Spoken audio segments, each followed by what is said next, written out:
UFC 315 was this past weekend in Montreal, Canada. Belal Muhammad versus Della Maddalena, and I'm going to be giving my entire recap and breakdown of the entire card, starting with the very early prelim opener of, drumroll, it was Brad Katona versus Bekzat Almakhan. Okay. Huge KO from Bekzat Almakhan.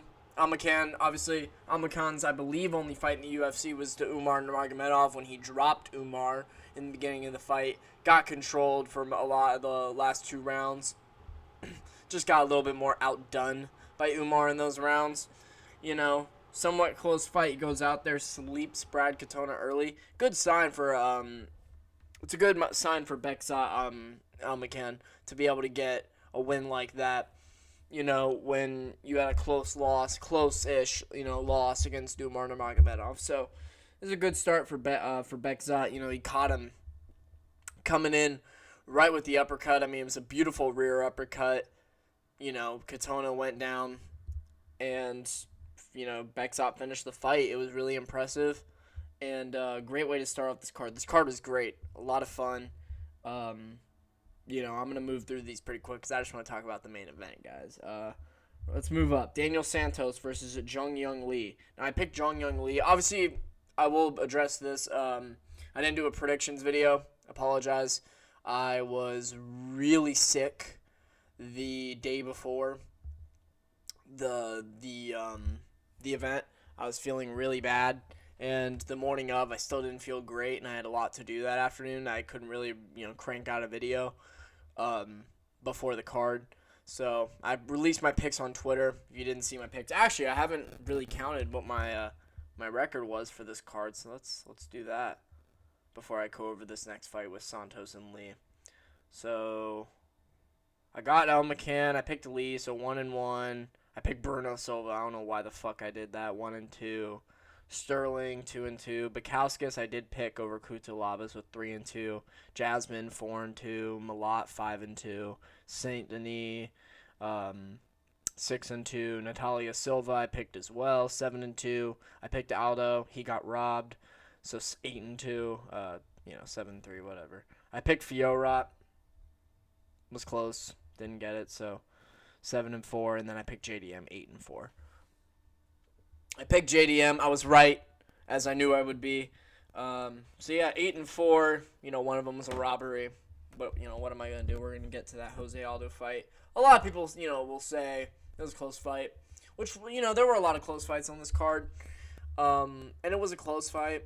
But I did feel that Aldo just was doing a lot better work on the feet. But he did look regressed. But we're not talking about that fight yet. Daniel Santos, Jung Young Lee. I thought Jung Young Lee was going to be too big for Daniel Santos. I didn't think he was a big guy for bantamweight in general. And I thought moving up to featherweight was just going to be too hard for him. But apparently it isn't. I mean, he didn't dominate, but he won a lot of the fight pretty convincingly against Jung Young Lee. He looked confident. He looked slick. Daniel Santos, he was moving around. He was really implementing the takedowns and really trying to control him with some ground position and get some damage off. And he was doing it really well. Ian Gary was in his corner, like he was hitting pads with him, and he was talking the entire time he was hitting pads because Ian Gary doesn't know how to shut his fucking mouth. Thank God Belal didn't win, guys, because we would have gotten Islam Ilya, but if we did get Belal winning, they would have done Ian Gary as the next title fight. Like, fuck that shit, man. That'd be ridiculous now that I think about it over Sean Brady, but I get because Sean Brady had lost to Belal. Whatever. This is a good win from Daniel Santos. Good performance. He showed up, and he looked good up a weight class. I didn't expect it. He impressed me. Interested to see what he does next. Jung Young Lee, still very decent. It wasn't like a complete blowout of a fight, but he lost, and he's going to have to come back from this, so we'll see how it goes. But let's move on to Marc-Andre Barriault versus Bruno Silva. All right. This was scary. Barriault had him up against the cage, elbows to the temple. And if you look at one of the elbows, I believe, you can see his skull caving in a little bit.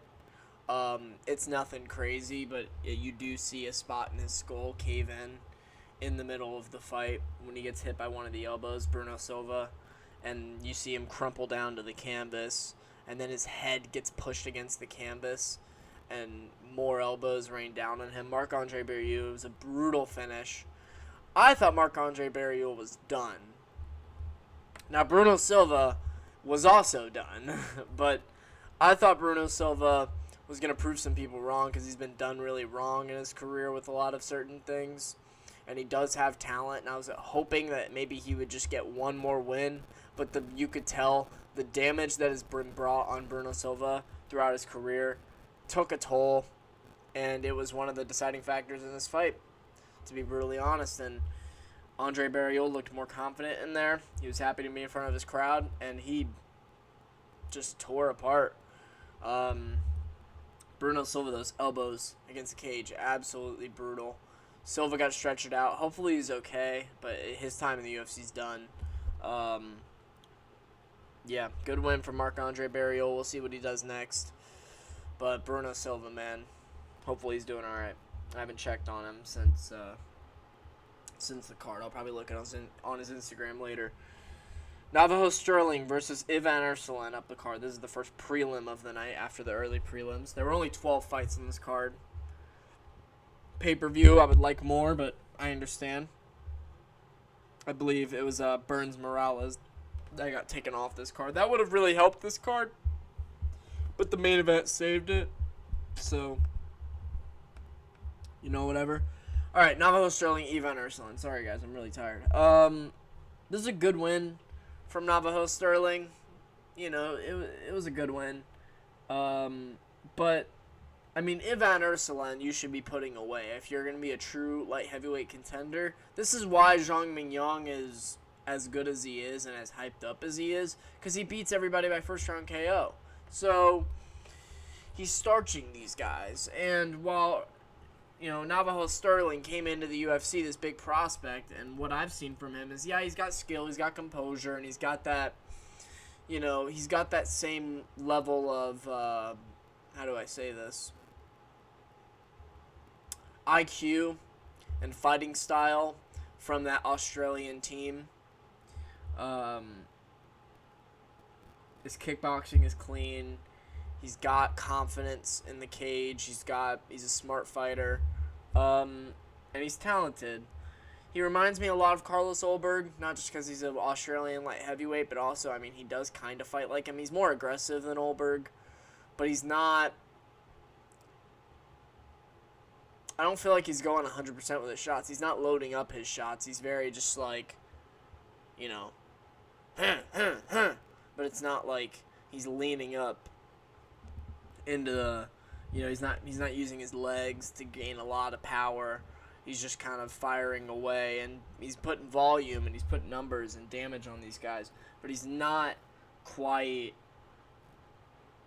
showing the level of power that he could have. I feel like at the bottom of the division, you got to be putting out guys, in certain cases at least. And I'm not impressed, like, to the point where it's like, this guy's a world beater and he's going to be a top 5 prospect. Will Navajo Sterling be in the rankings? Probably. Not now, but he will be. And I'm sure he can be a top 10 light heavyweight at some point, as long as he continues his development. He's still very, very young. And does have the talent, but he's got to keep developing, and he's got to keep getting better. His skills are great.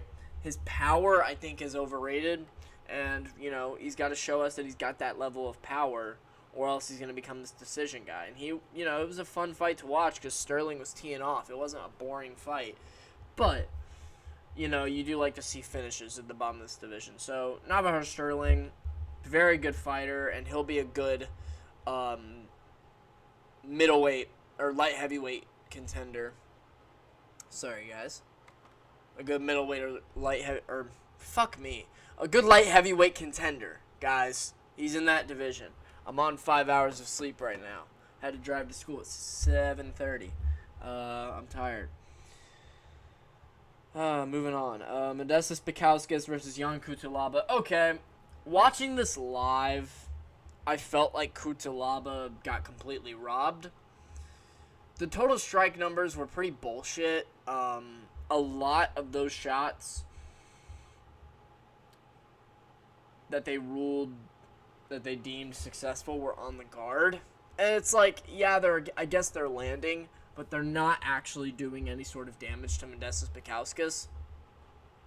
And Modestas was a little bit more clean on the feet. However, if you take away a lot of those, BS guard strikes, I do feel like Jan Kutalaba still did more damage and still was more effective throughout the course of the fight, at least. A lot of people were saying, Bikauskas won rounds 1 and 3. I disagree. I thought Jan Kutalaba won the first 2 rounds, and Bikauskas, watching it back, I thought it was a bad robbery, 3-0, Jan Kutalaba, easy. Watching it live, maybe a judge will score it 2-1.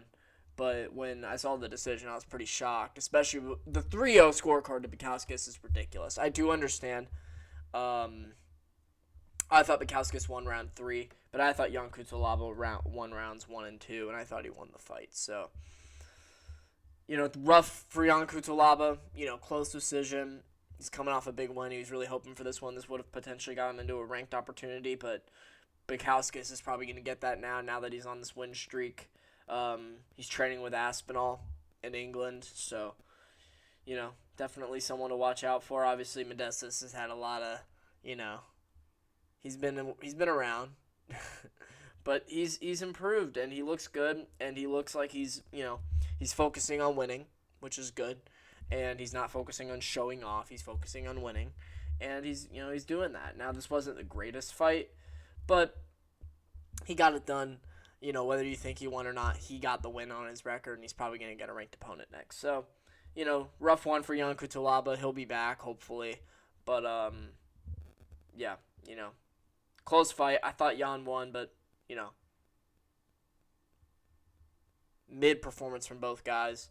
And, Bikauskas was just able to edge him, I guess. So, good for him. Moving on the card. Jessica Andrade versus Jasmine Jasudavicius. Okay. Jasmine Jasudavicius is absolutely a future title fight contender in the flyweight division.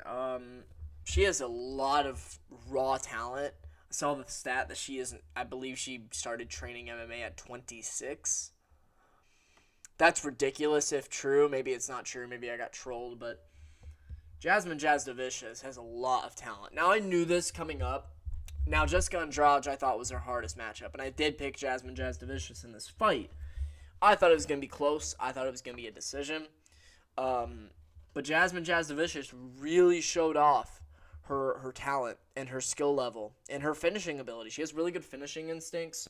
She's just got a good feel for the octagon. You can tell she feels comfortable. She knows what to do. And that's impressive. Not a lot of women's fighters have that. And if you actually did only start training at 26 and, however old she is now, 30, I mean, Jasudavicius is really improved, impressive, and she's going to be a true contender at flyweight. With this win over Jessica Andrade, absolute domination. She was beating her on the feet, got her down on the ground, beat her up a little bit, and got the submission on the rear naked choke. I mean, it was just the perfect win for Jasudavicius, and she can get right back in there, and it doesn't have to be in Canada. She can get right back in there, go to the Apex, for August. Get her in there against another top flyweight contender. We have Natalia Silva versus Valentina, or they'll do Valentina versus Zhang Weili, so we'll see what they do in those two divisions. Right now, if they do the super fight that we want to see, or if they end up doing Silva and Jandiroba getting their deserved title shots, we have the next contender in the division for each division. So we'll see if they want to do this super fight and they make those people stall out with Natalia Silva. We'll get to her, or if they if they're just wanting to go through the divisions for now. So we'll see what happens. Jasudavicius is probably going to have to wait a little bit before she's able to get her shot. But I feel confident in her ability, and she's she could still use another win. Maybe she fights the winner of a Blanchfield versus a Macy Barber, and that'd be a good matchup. So I think that'd be that's something she can look forward to. Similar timelines, and yeah, great win from Jazz Devicious, future title contender, and maybe the next Canadian champion. We'll see. Yeah, moving on. Mike Malott versus Charles Radke. He won't be champion, but he'll be very good. Mike Malott, impressed. He needed this really bad. Charles Radke's good. I really never got the hype with Charles Radke. Like, a lot of people have this hype on him. He's got this nasty left hook. And yeah, he's got a good left hook, but, like, he really doesn't have a lot besides that. And, he's got skill. And he's definitely a good fighter in the welterweight division in terms I think he'll be a decent unranked guy. I don't really think he's one of those like high level unranked guys who's not gonna who's gonna gatekeep. I really don't think he's that in the welterweight division. I feel like that's more Mike Malott's level. While Charles Radke, I feel like, is a little bit more closer to the lower level, and I think there are guys who are debuting who could beat him. And Mike Malott showed the level in this fight. Maybe Mike Malott's that good, and he made Radke look that bad, but I was never a big Radke guy in terms of the hype. Obviously, there's a lot of things they did, that made people like him or not like him, so... And he did build up the hype for this fight, talking about USA versus Canada, and that was kind of the storyline with this matchup. Prelim headliner, it kind of needed that storyline. And Mike Malott got it done, man. He beat America's ass, as America, has been failing in everything recently. Then a Canadian whoops their ass, a fucking soy Canadian, who, got finished by Neil Magny, after breaking in the final 2 minutes. Just... But, no, it was a really good win for Mike Malott. Caught him on the end of it with the hook. Caught him, coming in. Went down, finished the fight. Bounced his head off the canvas, put Radke out. And, yeah, Mike Malott's probably going to get another ranked opponent. I believe this is his second win since the Neil Magny loss where he got a ranked guy. Has won 2 that since then. The other one was by decision in the Edmonton card. Maybe Vancouver. I don't remember. It was a Canada card. In November. He got the win there. Now he's coming back in Canada, getting the win again. He should get a ranked opponent next. And, yeah, I'm not sure who. Maybe, the rematch of him and Neil Magny. No. But Mike Malott beat up Charles Radke. He looked good in this fight, and, yeah, I'm excited to see where he goes. He goes from here. He needed that win. Moving up the card. Benoit Saint Denis versus Kyle Prepolek. It was about what I expected. Prepolek looked bad. He was just trying to probably go for a KO on the feet. Got mauled on the ground by BSD. BSD was being more active, beating him up, taking him down, and he looked impressive. I do think Yoel Alvarez would have beat him. But it's a good win for BSD. I'm sick and tired of hearing all this shit about BSD deserving a Gamrot fight and shit like this. Like, if maybe he fought a Yoel Alvarez and beat him, then he deserves that fight. But he fought Kyle Prepolek. Just because he got a win doesn't mean that he deserves a shot up the rankings. Bryce Mitchell beat fucking Kron Gracie. Now, that wasn't on short notice. That was just horrific matchmaking by the UFC. But they didn't give Bryce a shot up in the rankings after that. They gave him Gene fucking Silva. So, obviously there was hype behind that fight, and that was the reason it happened. But Benoit doesn't deserve that. I was actually talking to Grant Dawson in a comment section, not on my Fraction MMA account, but, I was talking to Grant Dawson in a comment section for a good, 10 minutes during the UFC card. We were talking about his next matchup, and, he liked the Benoit fight, but he also did mention he's probably going to want to get back in there before Benoit gets back in there, and he would maybe fight Fares Ziam, which would make sense, because he would, Ziam deserves a shot in the rankings. Grant Dawson's number 14. He kind of wants to solidify his spot, get in there soon, then a BSD fight. I think that would make sense. And he said that he thinks that's going to be his next opponent. So, you know, they're both on huge win streaks, so that'd be a great fight. I really hope that happens. But yeah, I think the BSD fight, the next one should be maybe the winner of that. You know, if you can get that Grant Dawson fight by July, you know, or maybe even June, you know, maybe you get that fight done soon, and then the winner can fight BSD in France. You know, whether it's ZM, you know, in France, or whether it's Grant Dawson in France. So, yeah, good win from BSD. You know, he showed the levels, you know, but it's not like the most impressive thing in the world when he's fighting a guy like Kyle Prepolek. So you need to, BSD, you know, he needs to win again against someone similar to him in the rankings. Then we can start talking about a Gamrot or a Dan Hooker or something like that. Yeah, but not right now. He needs one more fight. All right, moving on. Jose Aldo versus, Alexa Grasso versus Natalia Silva. I'm not gonna make this one too long. Fight was mid. Alexa Grasso was just very. Excuse me.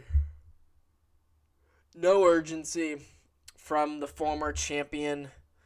No, push to get the win. No motivation. Just kind of letting the fight get away from her for whatever reason. I just don't understand what goes through some of these fighters' heads in these final moments, and Alexa Grasso got beat.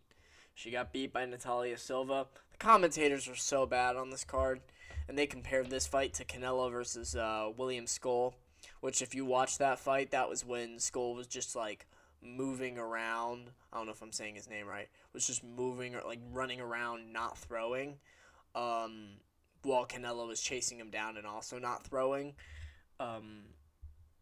Which you can say that about Grasso, but Natalia Silva was picking her apart from the outside.